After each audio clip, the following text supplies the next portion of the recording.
না, অনেকে বলে যে আমার ভাই একতরফা ভালোবাসছে, পাগলামি। কিন্তু আমার ভাইয়ের কাছে আরো ডকুমেন্ট আছে, ও যদি সুস্থ হয় তাহলে আমি দেখাইতে পারবো। ঠিক আছে, এই যে হলো মেয়ের ছবি।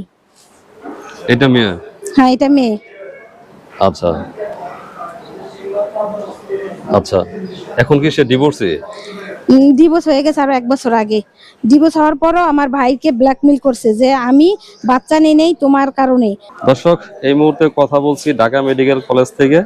আপনারা অতি সম্প্রতি বিভিন্ন গণমাধ্যম থেকে জেনেছেন যে মাদারীপুরের শিবচরের এক ছেলে হাসান শিকদার, সে আসলেই প্রেম ঘটিত কারণে 407 ফিট খাম্বায় উঠেছিল, যেটা কারেন্টের খাম্বা ছিল।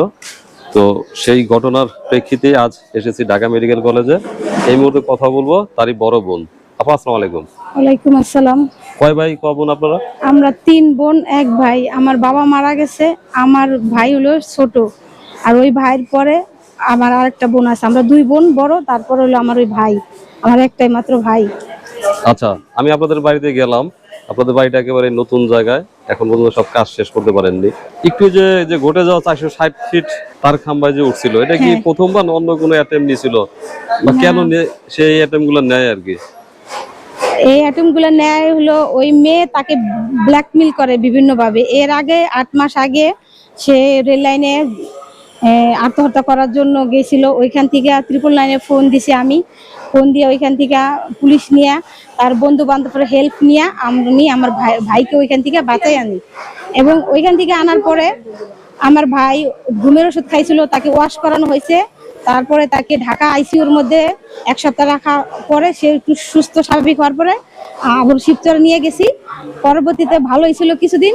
আবার ওই মেয়ে আমার ভাইরে মেসেজ করে টাকা চাইছে, বলছে যে তোমার মাকে বইলা দিও যে তুমি যদি বিয়ে করো তাহলে আমাকেই করবা, আজ অথবা কাল, এইগুলা বলছে। তারপরও মেয়ে টাকা পয়সা যখন আমার ভাই দিতে না পারে, তখন আমার ওই মেয়ে মোবাইল বন্ধ করে রাখে, ফোন বন্ধ করে রাখে, আমার ভাইয়ের সাথে যোগাযোগ করে না। তখনই আমার ভাই মানে নিজেকে শেষ করে দেওয়ার জন্য কোনো একটা পদক্ষেপ নেয়, এরকম করে। এই সম্পর্কের শুরু 2018 সালে। 2018 সালে ওর লাইফের প্রথম। আমার ভাই কোনোদিন কোনো মেয়ের দিকে তাকায় নাই, কোনো নেশা করে না, বাজে কোনো আড্ডা যায় না। ও অনেক ভালো, এলাকায় যাইয়া ওর খোঁজ খবর নেবেন যে হাসান শিকদার এই ছেলেটা কেমন। ওর জন্য এমন কোনো মানুষ নাই যে বলবো যে ও খারাপ, এরকম কোনো মানুষ আমাদের এলাকায় নাই, সবাই ভালো জানে। তো সেদিন রাতে যে ঘটনা ঘটলো, তারপর আপনার নামায় নিয়ে আসলেন। ওই দিন রাত্রে সে তো এর আগেও বেশ কয়েকবার সুইসাইড করার জন্য অ্যাটেম্প নিছিল। 400 শুনেন, শিবচরের উতরাইল সিরাইলের ওইখানে যে সর্দারকান্দি যে টাওয়ারটা কারেন্টের খাম্বার, যে 460 ফুট, ওইখানে ওঠার পরে বলছে যে ভিডিও মানে ছাড়ছে নেটে। আর মাকে ফোন দিয়ে বলছে যে মা, আমি বাঁচতে চাইছিলাম কিন্তু মায়মনার কারণে আমি বাঁচতে পারলাম না, ও চায় না আমি বেঁচে থাকি। ও যদি আমাকে সত্যি প্রকৃত ভালোবাসতো তাহলে আমি বেঁচে থাকতাম। ও বারবার কেন আমার সাথে এরকম মজা করে ব্ল্যাকমেল করে, আমি এই জন্য মরে যেতে চাই। পরবর্তীতে প্রশাসন যাইয়া, ফায়ার সার্ভিস যাইয়া, বিভিন্ন আমার চাচারা গেছে, তারা বলছে যে ওই মেয়ের সাথে তোরে কথা বলাই দিব। পরে ও বলছে যে না, আগে ওর সাথে আমার কথা বলাই দেন, আমার বেঁচে থাকার একমাত্র ঔষধ হইলো মাইমুনা। মাইমুনাকে যদি আমি পাই তাহলে আমি আর কোনো পাগলামি করব না, আমি বেঁচে থাকবো, মাইমুনার সাথে কথা বলাই দেন। পরে প্রশাসনের লোক সবাই প্রস্তুতি দিয়েছে যে তোমার কথা বলাই দেন। পরে ওরা কথা বলাই দেয় নাই, তারা হইলো থানার মধ্যে নিয়ে ওরে বনসই রাইখা পরে আমাদের কাছে দিয়ে দিছে। পরবর্তীতে কথা বলাই না দেওয়ার কারণে সকালবেলা আবারও সুসাইড করার জন্য প্রস্তুতি নিছে। ও তারপিন খাইছে, তারপিন খাওয়ার পরে ও হাত কেটে ফেলাইছে। হাত কেটে ফেলে প্রচুর পরিমাণে ব্লিডিং হয়েছে। পরবর্তীতে ও আমাদের সাথে কথা বলতেছে, দরজা খুলে না। আমরা বলতেছি যে দরজা খুলো, কয় না আমি এখন ঘুমাবো, ডিস্টার্ব করো না, আমি ঘুমাইলে ঠিক হয়ে যাব, আমার ভালো লাগবো। পরবর্তীতে যখন আমাদের এলাকার ভাই বেড়াদারা তাদের দায়িত্বে আনছি, তারা আইসা দরজা লাথিটা খুলছে। খোলার পরে দেখে আমার ভাইয়ের ওই রকম রক্ত সেন্সলেস হয়ে গেছে। পরবর্তীতে জরুরি বিভাগে শিবচরে নিছে, ওইখানে রাখে নাই। পরবর্তীতে ঢাকা মেডিকেলে আনছি। এখানে আমার ভাইয়ের অবস্থা খুবই আশঙ্কাজনক। আমার ভাই মানে বুকের মধ্যে যে তারপিন খাইছে, ওটার কারণে খুব সমস্যা হইতেছে, জ্বালা পোড়া করে। হচ্ছে যে রং উঠায় যে সেই তারপিন আর কি। হ্যাঁ হ্যাঁ, ওই ছিল। হ্যাঁ, ওটা ও তো কারেন্টের কাজ করে, ওর বিভিন্ন কাজে কামে ও ইলেকট্রিক কাজ করে, ও ক্যামেরা লাগায়, ও একজন ইলেকট্রিশিয়ান অভিজ্ঞ, শিবচরে অনেকের কাজ করে ও। আচ্ছা, যে কারণে তারপিন ওর কাছে ছিল। হ্যাঁ, তারপিন ছিল ওর কাছে। এইগুলার যেগুলা কাজ কাম করে ইলেকট্রনিকের, ওই সব সামানপত্র ওর ঘরের মধ্যে আছে। আচ্ছা, পরে তারপিন খাওয়ার পরে সে অসুস্থ হয়ে পড়ে। তারপিন খাওয়ার পরে আর ওই যে রক্ত ক্ষরণ হয়েছে তার হাতে থেকে, হাতের শিরা কেটে ফেলাইছে। সেটা একদম মানে ওই হাতে মনে হয় কোনো শক্তি নাই এখন। না, ও এখন ঢাকা মেডিকেল অচেতন অবস্থায় আছে। ওর অবস্থা খুবই আশঙ্কাজনক। এই যে ঘটনা ঘটলো, ওই মেয়ের পক্ষ থেকে কেউ দেখতে আসে নাই বা সবাই তো জানে বিষয়টা, এলাকার সবাই জানে না? না, মেয়ের যখন শুনছে যে আমার ভাই এরকম অবস্থা আশঙ্কাজনক, তখন ওই মেয়ে আর মেয়ের বাবা মানে এর আগে প্রথম দিন হলো ঘটনাটা প্রথম হয়েছে কি, তোতামাদ্দরের কাছে গিয়েছে, যে তোতামাদ্দরের বাড়ির ভাড়াটিয়া এবং তোতামাদ্দরের ওয়াইফ যে আছে কৈতুরি বেগম, তার হইলো ভাইয়ের বিটির মেয়ে। তো ওই তাদের রিলেটিভ তাদের বাসায় ভাড়া থাকে। তো আমাদের কাছে গেছে যে দাদা আমি ওই তারা ওই সম্পর্কে সবকিছু জানে, যে আমি ওর সাথে দুইটা কথা বলবো, আপনি আমার সাথে ওর বাবা মার সাথে বা ওর সাথে আমার একটু কথা বলাই দেন। পরে সে আপনার বলছে ভাই যে, গেছে? হ্যাঁ আমার ভাই গেছে সকালে ভোরে। সে বলছে এখান থেকে যা ভাগ, এইসব পেঁচাল নিয়ে আমার কাছে আসবি না। পরে রাগ হইয়া যায় কারেন্টের তার খাম্বার সাথে মাথা ফাটাই ফেলাইছে। মাথা ফাটাইয়া পরে ওরা ওর এলাকার যে কিছু বন্ধু বান্ধব ছিল তারা যেয়ে ওরে হসপিটাল ভর্তি করছে। হসপিটাল থেকে আসার পরে সে আবারও মানে মরে যাব বিভিন্ন ভাবে মানে পাগলামি শুরু করছে, যে আমি মাইমুনার সাথে একটু কথা বলবো, আমার যেভাবে পারো মাইমুনার সাথে একটু কথা বলাই দাও। সে মাইমুনার সাথে কেউ কথা বলাই দেয় না। পরবর্তী জীবন ওই 400 ফুটের উপরে গেছে। আর যাইয়াই যে এরকম করছে, ওইখান থেকে ওই যে ওইভাবে বইলা নিয়ে আসছে। এই আচ্ছা, ফাঁকে আপনার সঙ্গে কথা বলে যে জানলাম যে প্রথমত সে মানে বেশ কয়েক বছর আগে কিন্তু একবার সুইসাইড করার জন্য ঠিক করছিল নাকি? 7-8 মাস আগে। ঘুমের ওষুধ খাইছিল, হ্যাঁ হ্যাঁ এরপরে ট্রেনের নিচে যেতে যাইছে, হ্যাঁ তারপরে উপরে উঠলো, হ্যাঁ লাস্ট তার পিনতাল খাইলো, হ্যাঁ তারপর আবার ইয়া খাচ্ছে, এই হাত কেটে ফেলেছে। হাত কেটে ফেলছে। হ্যাঁ। মানে অনেকগুলা ঝড় গেছে শরীরের উপর দিয়া। হ্যাঁ।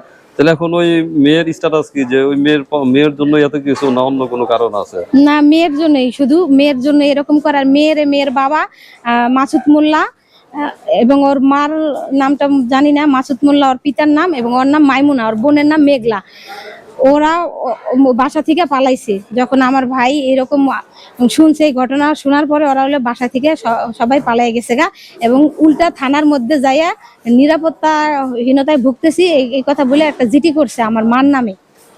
আমার ভাই তো মানে অসুস্থ, আমার মার নামে জিডি কইরা আমার চাচাদের নামে মিথ্যা মানে অভিযোগ কইরা যে ভাঙচুর করছে, বাড়িতে যাইয়া আমাদের হুমকি ধামকি দিছে, এরকম বইলা আমার থানার মধ্যে যাইয়া জিডি মানে একটা মিথ্যা অভিযোগ কইরা তারা হলো ঢাকায় আইসা পড়ছে পলাতক আছে। আচ্ছা, ওইটা তো আপনাদের শিবচর থানার কাছাকাছি বাড়ি। হ্যাঁ, যদি ওনারা সত্যি মিথ্যা যাই কিছু বলুক, পুলিশ প্রশাসন আছে, পুলিশ যাইয়া সব তদন্ত করে দেখছে, দেখা মানে ওইরকম কিছুই পায় নাই, পুলিশ গেছিল। আচ্ছা, তাহলে এই মেয়ের তো আমি অফ দ্য রেকর্ড শুনছিলাম যে বিয়ে হয়ে গেছে, সেই বিবাহিত মেয়ের জন্য আবার বিয়ে হয়ে গেছে। মেয়ের বাবা মা মানে বিয়ে হওয়ার আগে 8 বছর যাবত রিলেশন আমার ভাইয়ের সাথে। মেয়ের বিয়ে হয়েছিল 3 বছর আগে।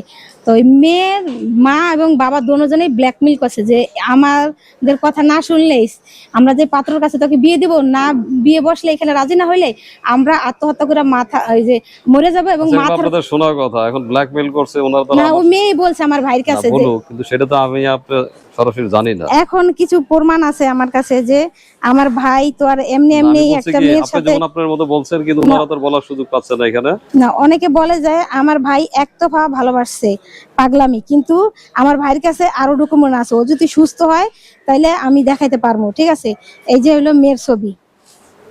এটা মেয়ে? হ্যাঁ, এটা মেয়ে। আচ্ছা আচ্ছা, এখন কি সে ডিভোর্সে? ডিভোর্স হয়ে গেছে আরো 1 বছর আগে। ডিভোর্স হওয়ার পরও আমার ভাইকে ব্ল্যাকমেল করছে যে আমি বাচ্চা নেই তোমার কারণে, তোমাকে আমি চাই। এমন অসংখ্য মেয়েরা বিবাহিত হওয়ার পরও পরকিয়া করে পালায় আসে। আমি তো তোমার সাথে আগে থেকেই ভালোবাসায় জড়িয়ে আছি। এখানে লেখা আছে? না, এখানে লেখছে, ওয়াদা করছে এই যে তুমি, লেখছে তুমি তোমার মাকে বলে তুমি তোমার মাকে বলিও যে আমি তুমি যদি বিয়ে করো তুমি আমাকেই করবে আজ অথবা কাল। এর কি ওই মেয়ে বলছে? হ্যাঁ, মেয়ে বলছে, মাইমুনা। ও আচ্ছা, তাহলে মোটামুটি আপনাদের কাছে অনেক কিছু আছে যেটা প্রমাণ করে যে আসলে সে ডিভোর্সই বহুত হলো। কিছু আছে আমার ভাইয়ের কাছ থেকে। ও এই পর্যন্ত 7-8 লক্ষ টাকা খাইছে। এখন যেগুলা ও না, 7-8 লাখ টাকা খাইছে বা 10 টাকা খাইছে, এটা তো আর মানে সবকিছু তার প্রমাণ নাই। না, প্রমাণ নাই, কিন্তু ও টাকাগুলা খাইছে, বিভিন্ন প্রমাণ আছে। আপনি যদি চান ওই প্রমাণগুলো আমার ভাই সুস্থ হইলে আমি না না আপনাকে না, দিতে আমি পারবো। বলছি কি যে যেহেতু ওনারা নাই, তো আমরা যদি আমার ভাই বেঁচে থাকে সুস্থ হয় হ্যাঁ, তাহলে এই প্রমাণগুলো আমি দিতে পারবো। প্রমাণ হয়তো ওর কাছে আছে, কিন্তু সেটা হ্যাঁ। হলো অসুস্থ, কথা বলার মতো না। হ্যাঁ হয়তো এই টাকা পয়সা হয়তো কিছু দিছে, কিন্তু কত দিছে আপনি কিন্তু সঠিক বলতে না, আমার পারবেন না। ভাই বলছে, আগে বলছে যে ও আমার কাছ থেকে 7-8 লাখ টাকার মতোই নিছে ক্যাশ। বিষয় হচ্ছে যে ওনারা তো সামনে নাই, হয়তো সম্পর্ক থাকলে মানুষ টাকা পয়সা দেয়, হয়তো দিতে পারে। কিন্তু আপনার ভাই বেশ কিছু বুলিং এর শিকার হয়েছে যখন সে এত উপরে উঠলো, তখন কিন্তু অনেকে হয়তো ফেসবুক ইউটিউবে অনেক বাজে কমেন্টস করছে, যেটা তার উপর একটা প্রভাব পড়ছে। হ্যাঁ, আমার ভাই বলছে যে সবাই আমার কষ্ট বুঝে না, আমাকে নিয়ে সবাই মজা করে, কিন্তু আমার জায়গায় যদি কেউ থাকতো, আমার কষ্টটা যদি বুঝতো, আমি আমার লাইফের প্রথম ভালোবাসা মাইমুনা, আমি বারবার ব্ল্যাকমেলের শিকার হয়েছি, কেন আমার সাথে এরকম হয়, আমি তো কারোর ধোকা দেই নাই, তাহলে আমাকে কেন এভাবে ধোকা দিল। এই কারণে অনেকের কাছে যে বলছে যে বিচারটা করার জন্য, সবাই আশ্বাস দিচ্ছে যে করব বা দেখব, কিন্তু কেউ ওইটা করে নাই, কেউ আচ্ছা, ওই এবার মেয়ের একটু সাথে আমাকে বলেন, কথা বলাই দেয় নাই। যেহেতু 3 বছর আগে প্রেম থাকা অবস্থায় বিয়ে হয়ে যায় অন্য জায়গায়, হ্যাঁ, ওই মেয়ের বাবা মা মেয়েকে ব্ল্যাকমেল করে বিয়ে দিয়েছে যে তুমি যদি আমাদের আচ্ছা কথা যেভাবে দেখ মেয়ের বাবা মা মনে করছে যে তাদের ওখানে বিয়ে দিলে ভালো হবে, বিয়ে দিয়েছে, মানে বিয়ে দেওয়ার পরবর্তীতে ওই মেয়ে সম্পর্কের আবার- কথা তো সবাই জানতো হ্যাঁ, তখন। মেয়ের বোনের মাধ্যমে মেঘলা ওর নাম, ওর বিয়ে হয়েছে, ওর মাধ্যমে আবার আমার ভাইকেও ব্ল্যাকমেল করছে যে ভাইয়া আমার বোন আপনার সাথে কিছু কথা বলবে, আমার ভাই আমার বোনের অনেক ভুল হয়েছে, আপনার কাছে মাপ চাইবে। কি জন্য? আমার ভাই বলছে যে সে এখন সুখী না। আমার ভাই তখন বলছে যে এইগুলা শুনে আমার লাভ নাই, ওর নাম্বার ব্ল্যাক লিস্টে করে ফেলাইছে। পরবর্তীতে অন্য নাম্বার দিয়ে আবার আমার ভাইকে ফোন দিয়েছে, ভাই কথা বললে তো আর সবকিছু হয়ে যায় না, আপনি দুইটা কথা ওর সাথে বলেন, ওর সান্ত্বনা দেন, ও অনেক কষ্টে আছে। পরবর্তীতে আমার ভাই ওর সাথে কথা বলছে যে কি হয়েছে, কি আসার বিষয়, পরে বলছে যে আমি তোমারই চাই, আমি ওই ছেলের কাছে থাকবো না, ওই ছেলেও আমার রাখবো না।